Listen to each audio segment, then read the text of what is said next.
Good evening, everyone, and thank you so much for logging in today. We will start the session in the next 2 minutes.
Hello, everyone, and thank you so much for participating in today's session.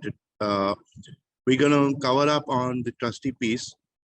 Just a brief background about Amicorp to start with. Amicorp as a group, we've been into existence in 92. We've got 40 offices plus 30 plus countries. We specialize in setting up companies overseas, setting up funds overseas, setting up private trusts. We also have a global banking license with a bank based out of Barbados.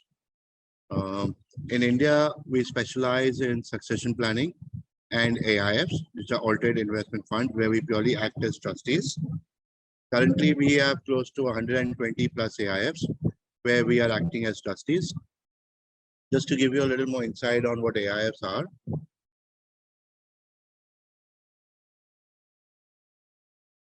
Alternative investment funds are purely not very complicated, but they're simple pooling vehicles. Internationally, when you set up a fund, they are more in a company regime, but in India, all funds, including mutual funds, are in a trust regime. So that's where the need of the trustee arises from, and it becomes mandatory to have a trustee. Components to an AIF, it's very simple, again, not very complicated, but there are certain rules and regulations that each AIF has to follow. So there are 3 broad categories of an AIF that we follow in India, a category 1, 2, and 3. The category 1 AIF is more from an angel fund, whereas the category 3 will be more on a pure private direct stocks and purely on the stock market investments. The category 2 will be a mix where you can do some amount of private equity, structured credit funds, debt funds, real estate funds. So anything which is not direct equity or not angel fund or a venture capital fund will fit in the category 2. SEBI has different registration fees per category. So 5 lakhs for the category 1, 10 lakhs for the category 2, and 15 for the category 3. What's important to know is how you can invest the corpus. So at any point of time, you cannot invest more than 25% in any of the exposure that you take. So in a category 1 and a category 2, you cannot invest more than 25% of the exposure that in one segment. Whereas in a category 3, you cannot invest more than 10% in a particular segment.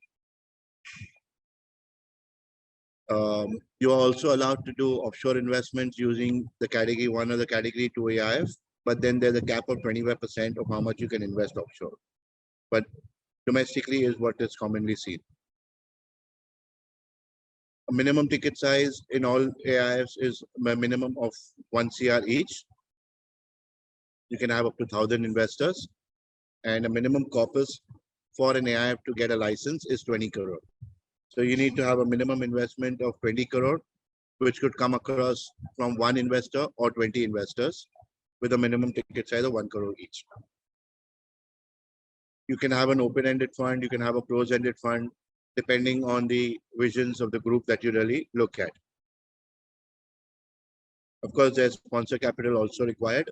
In the category 1, the sponsor capital is 2.5%, same as category 2, whereas in the category 3, the sponsor capital goes up by to 5%.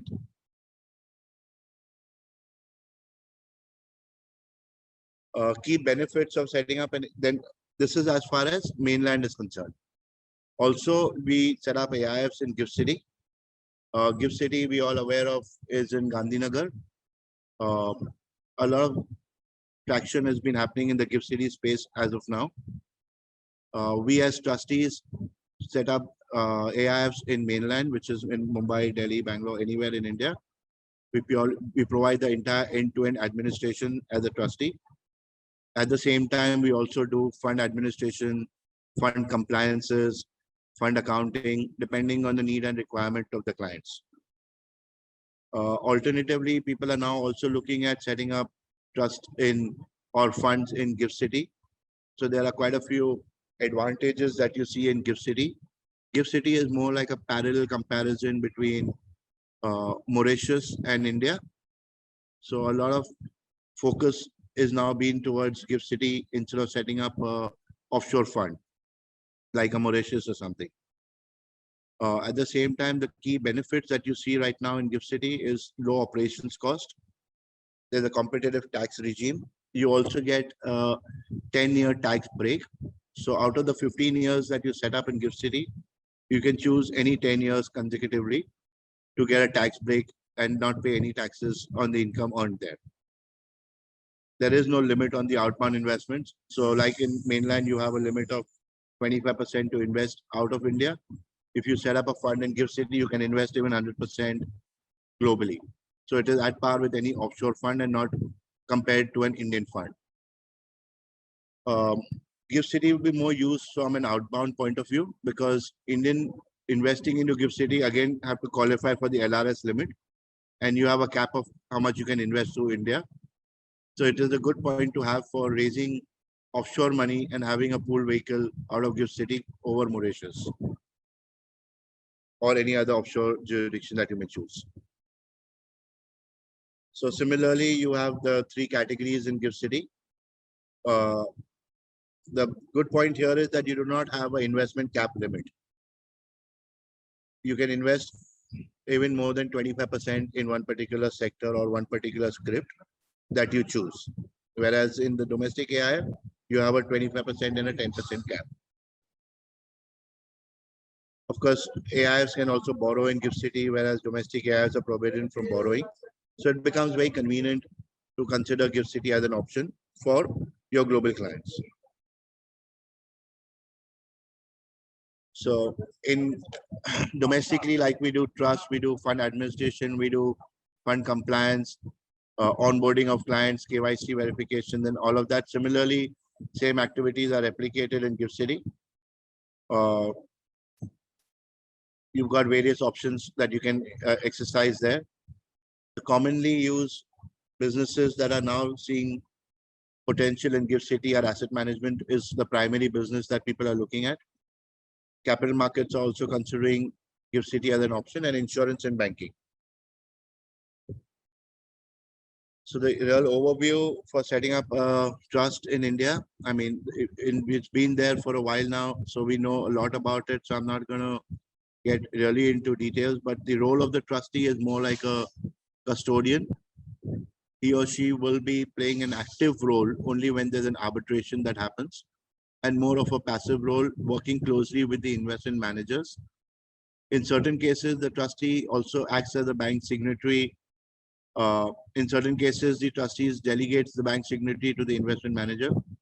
We at Amicorp are open in both ideas. So if you like us to be the bank signatory and work with the wealth place and the investment manager place and do all the due diligence on a regular basis, or execute contracts or sign bank mandates or bank signatories, we are happy to do that. In certain cases, we've also seen that the investment manager prefers to keep certain roles with himself and let the trustee only be more of a signatory when it comes to filing of returns and audits of the trust. So we at Amicorp are open to play both roles.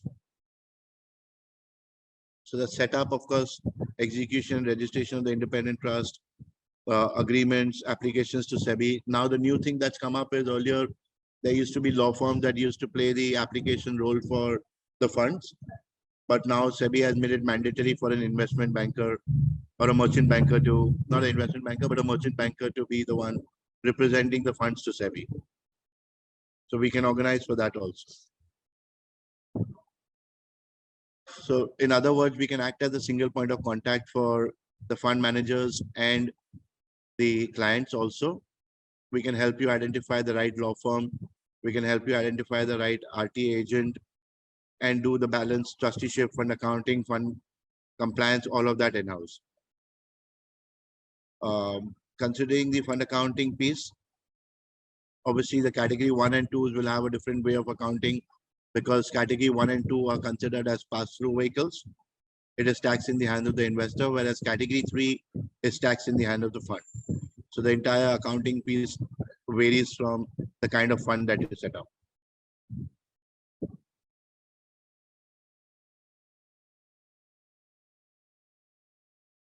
So we do the entire SEBI related compliances. We do the investor related compliances, trustee and sponsor related compliances, including the IT returns and RBI as applicable. RBI will more come in when there is foreign investments or FDI investments into the trust.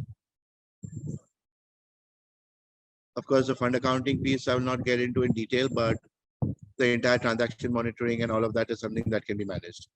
Over and above that, we can also do FATCA and CRS for the clients or for the fund. Company secretarial work is again a very standardized work with ROC, more used from the investment manager entity point of view, and we can do the entire company management for. So we've come across different kind of fund managers. Some fund managers feel that a larger fund setup like a Motilal or someone who has a much bigger team, they would like to retain certain work within themselves. But there are a lot of fund managers like so HSBC and Deutsche who've now moved out from their parent role and now set up a fund. They want to keep a very lean team. They do not want to get into a lot of operational and compliance related work. They want to focus purely on their expertise, which is fundraising and fund deploying. So that's where the entire end-to-end services can be offered by us, including company secretarial. So that's really in a short span how it works. We'll be happy to take any questions from the group.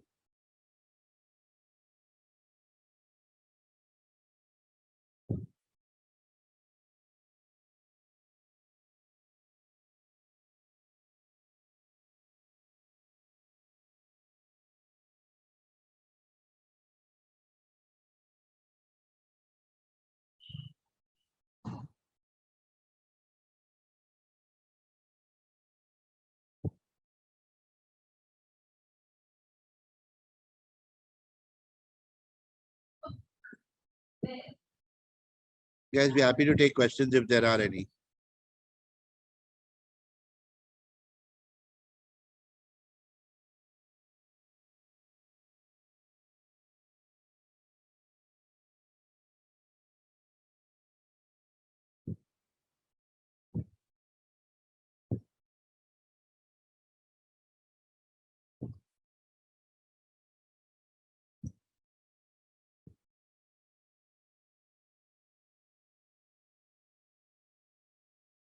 Okay, we've got one question. How is investable funds calculated in an open-ended fund for the participation of calculation of 10% limit? So this is purely based on the kind of AUM that you project to raise. Your 10% limit is linked to the projections that you have had, not the green shoe, but the actual. So if you intend to raise a 50 crore or 100 crore fund, so 10% of that is what you can invest in a particular script. Zahar, does that answer your question? Thank you.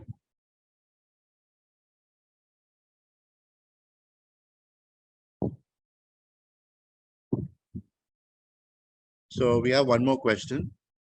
So are the activities of a fund accountant, fund manager, and trustee different? What are the key points of differences?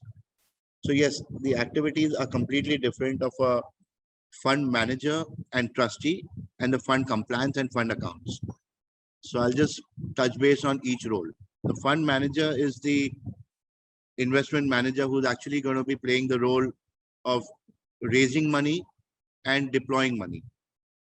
So his key responsibility as a fund manager is to identify clients and raise money with the help of directly or through wealth advisors, however they choose to, and identify where they plan to invest that money and how to generate better returns for the investors. Whereas a trustee, he does not play a role in deciding where to invest. He plays more of a custodian role where he is monitoring the investments that the fund manager does not exceed the rules of the trust by exceeding the 10% or by exceeding the 25%, identifying how the compliances of the investments work, arbitrating in case if there's a dispute between the investments and the investment manager, or arbitrating if there's a dispute between the investor and the fund manager. So the trustee plays more of a fiduciary role and not an investment role. Whereas the trustee could also be your fund accountant and manage your transaction monitoring and accounting piece for you, or you could have a trustee not do that. But at the same time, you could have your trustee also manage your compliance work. So your SEBI related activities, your fund related activities, your investment related activities. So that is more of the fund compliance piece that the compliance officer is supposed to do. As per regulations, a compliance officer is something which has to be an in-house team. But most of the funds, the way it works is they have a senior member identified as a compliance officer. We at the back end do all the compliance work for the client. And then it is sent to the compliance officer who then in turn mails the details to SEBI as if it is, because he is the responsible person for the compliance of the fund. Jay, is that okay?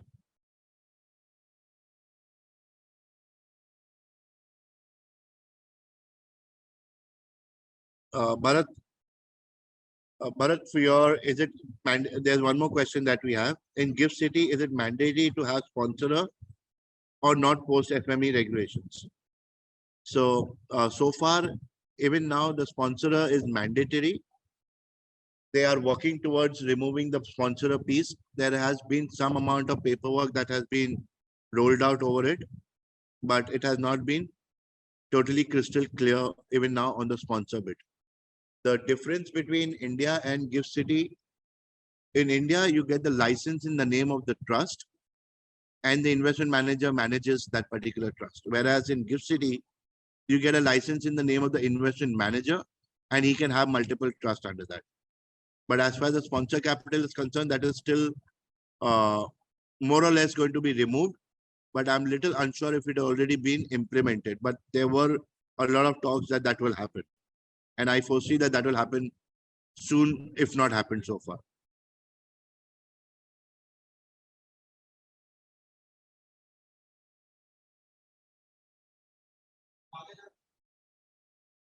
So we have one more question. How, after you have the approval, how does the actual launch process work? Is there some sort of a timeline to raise the funds? Do you have reports that, do you have to report that to SEBI?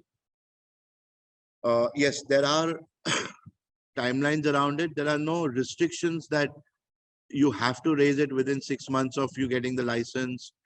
But the only restriction is that you cannot start deploying the funds till the time you do not have collected 20 crore or have a commitment of 20 crore.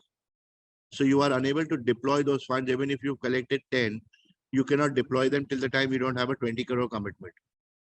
But is that okay to get it within 6 months or 1 year or have the fund open for a longer period of time? There are no restrictions on that. For some reason, if you set up the fund, you've got a license, but you've still not been able to raise the money, you need to then file a nil return with SEBI. But SEBI has to be posted that you are still in the process of raising the money and you've not started deploying your funds. So a nil report has to be filed with SEBI. There's one more question which says, what marks the closure of fundraising round? Zahar, sorry, I didn't understand this question.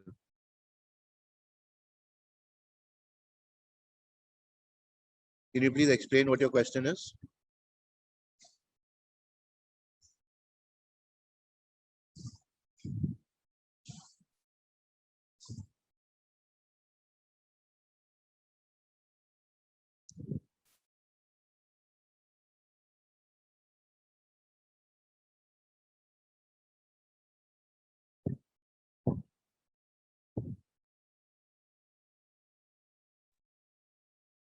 Yeah, hi. Thanks. Basically, it was in the context of that SEBI thing only, that when exactly do we sort of, uh, tell SEBI that, okay, when do we have to, that we're now ready to deploy that answer? Yeah, so every quarter you need to report to SEBI. Even if it is that you're still in the process of raising the fund, you can report to SEBI as a nil reporting. But it is always a good hygiene factor to report. Right. Okay, and you all take care of that. So you sort of. We do the entire. So apart from helping you raise money and helping you deploy the money, we do everything else start to end for a AIF is concerned. So even the sorry. No, so if you're sort of intending to raise, just in the context of the earlier clarification you gave, that if you intend to raise, let's say 100 crore fund, but you haven't, you're saying as soon as we get to 20 crores, we can start deploying it. That's correct. Right? And then let's say you're keeping in mind that you're going to raise 100 crores, so you can invest up to 10 crores therefore in one script. Yes. If it's a category 3, then yes, 10%. But let's say, 6 months into the 3 months or 6 months into the process, you've not raised the 100 crores, and like, I'm just trying to figure out, like, how does that loop close? Like, SEBI doesn't tell you, okay, you can't do this, or, you're sort of. So typically, if you are unable to raise the funds further, then of course, SEBI will look at you as a more microfied manner, and they will want to investigate further as to, are you genuinely doing this, or are you trying to, beat the sentiments of the law in some way? Right. So therefore, this is done in good faith. I mean, if you feel that, okay, you know what, I'm not going to be able to raise it, I'm only raised 50 crores. So then you go to SEBI and say, look, I've not been able to raise 100. We want to modify this limit down to 50. That option is available, or you have to do the paperwork all over again? No, you can always go. You don't even need to go to SEBI. You just come back to reducing your 10%. If you invested 10 crore in one particular script, and you kind of reached the threshold that you can't raise more than this, then you reduce your exposure to 5% to each script. And then how does this work in the context of open-ended funds, right? So for example, because when you're applying to SEBI, open-ended funds therefore literally means that you will raise money over time. So are you supposed to give timelines that, at launch, it's going to be 50 or 100 crores, and then we can go up to 1,000 crores, and then therefore how does that 10%? So at the time of your application itself, you will write to SEBI that you're looking at 100 crore fund, and then you're looking at 100 crore green shoe. So if you intend to reach that limit and you want to extend your limit, then you need to go back and educate them, saying that, we've already raised 200 crore as per our PPM, but we're getting more demand and we'd like to increase our green shoe, or we'd like to increase our minimum commitment amounts.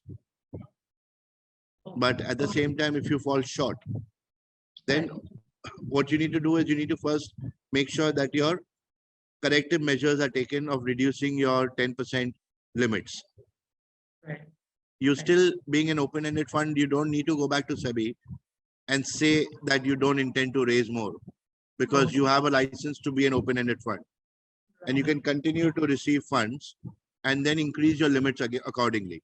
Because if you keep that 10% open for too long, you do not want the authorities to come back and tell you that you are trying to do something which is defeating the sentiments. Yeah. No, you don't want to be violating it. Yeah. So you're not really violating the law, but you're still breaching the sentiments in some way. So people have done some creative work by saying that, okay, can I raise I want to bring in money for only one particular project, like into real estate. So can I say that I will be raising 500 crore and I will get 50 crore to start with, and I'll put that 50 crore in one project. And then I'll say that I'm waiting for more money to come. I'm trying to raise more money, but not happening. So, you'll not be able to duck the law for very long. Yeah. And if you're found guilty, then you don't want SEBI to blacklist you. No, that was not the intention. No, not Also, you. Yeah, yeah, I know, I got but what you're saying. so it's more sentiment driven. Yeah. And how does in this case sponsor commitment funding work? Like, so when do you have to bring in the sponsor commitment? Do you bring it as you raise the money, or do you have As you keep raising the money, your 2.5% or 5%, depending on the category you go for, as you keep raising money, the sponsor capital keeps increasing to a maximum or a minimum cap. Thank you so much. That was very helpful. So the law behind logic behind the sponsor money is that at any point of time, X percentage of the sponsor or the skin is in the game. Yeah. So Okay. all that monitoring the trustee can do for you. Thank you, Tarik. Thanks. My pleasure.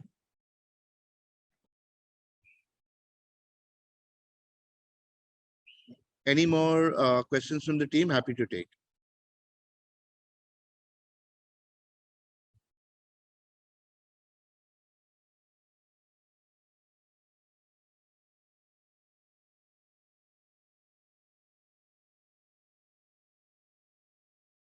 Okay, I don't think we have more questions, so we would like to end the session here. Thank you so much for each one of you to participate. And if there's anything more that you have, any doubts or any questions, I'll be happy to take on a one-on-one anytime. Please feel free to reach out to me. I will just also text my number on the chat.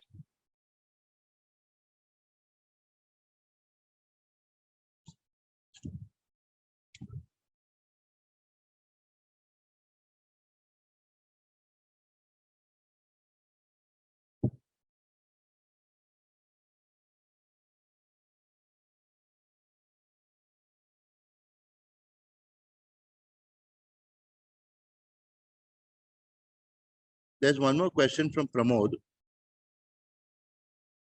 The application for AIF, who would sign this IM or the trustee? It's mainly signed by when you do the registration of the trust, the sponsor or the trustee, everyone signs the document. The application is signed by the investment manager, co-signed by the trustee.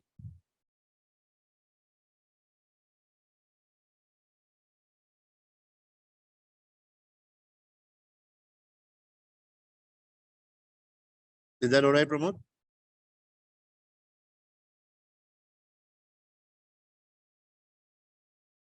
Guys, once again, thank you so much for being on the call. Since we have no questions, we will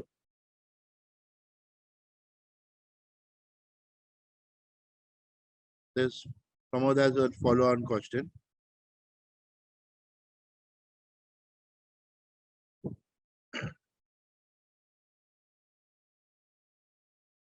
So yes, Pramod, it will be signed by the investment manager.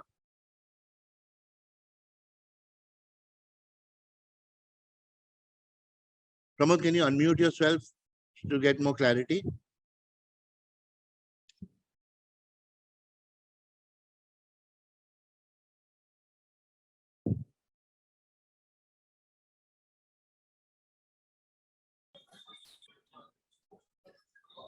Hey, hi Tariq. My Yeah, question Pramod, was, I mean, once the